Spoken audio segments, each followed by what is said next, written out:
প্রাণপ্রিয় দিন 16ই ডিসেম্বর বিজয় দিবস। লস অ্যাঞ্জেলেসে বাংলাদেশ কনসুলেট অফিস প্রতি বছরই এই দিনটিকে পালন করে থাকে প্রবাসী গণ্যমান্য ব্যক্তিবর্গদের নিয়ে। তবে এবারের দিনটি উদযাপনে ছিল এক অনবদ্য নেতৃত্বের বলিষ্ঠ প্রকাশ, যা ইতিপূর্বে কোনো বিজয় দিবসে দেখা যায়নি। ভারপ্রাপ্ত কনসুলেট জেনারেল শাহনাজ গাজী অত্যন্ত দক্ষতার সাথে কনসুলেট অফিসের সহযোগী কর্মকর্তা ও কর্মচারীদের নিয়ে যে উন্নত মানসম্পন্ন বিজয় দিবস লস অ্যাঞ্জেলেসের প্রবাসীদের উপহার দিলেন তা সত্যই প্রশংসনীয়। আপাত দৃষ্টিতে মনে হচ্ছে বর্তমান ভারপ্রাপ্ত কনসাল জেনারেল শাহনাজ গাজীর কাজে দৃঢ়তা ও সৌন্দর্যের সংমিশ্রণ রয়েছে।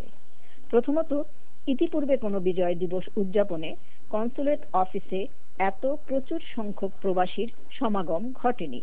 দ্বিতীয়ত, দুই একজন দুষ্টু ব্যক্তি অনুষ্ঠানে গন্ডগোল সৃষ্টির চেষ্টা করলে তিনি দৃঢ়তা ও দক্ষতার সাথে সেই নোংরা প্রয়াসকে ব্যর্থ করে বিজয় দিবসটিকে অনিন্দ সুন্দর করে উদযাপন করেন।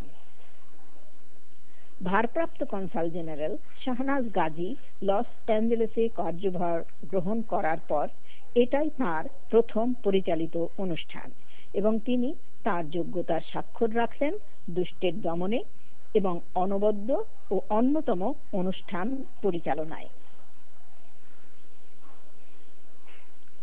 বিজয় দিবসের অপর অনুষ্ঠান উদযাপিত হয় তৌরাত রেস্টুরেন্টে। আয়োজন করেছিলেন যুক্তরাষ্ট্র আওয়ামী লীগ লস অ্যাঞ্জেলেসের সভাপতি সোহেল রহমান বাদল ও সেক্রেটারি ডাক্তার রবিউল আলম। অনুষ্ঠানটি সার্বিকভাবে পরিচালনা করেন ডাক্তার রবিউল আলম। লোকে লোকারণ্য হয়ে ওঠে বিজয় দিবস অনুষ্ঠানটি।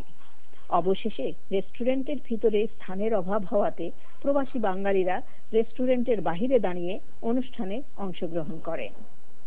৭১ ও বিজয় দিবসের উপর বিভিন্ন বক্তা জ্ঞানগর্ভ আলোচনা করেন।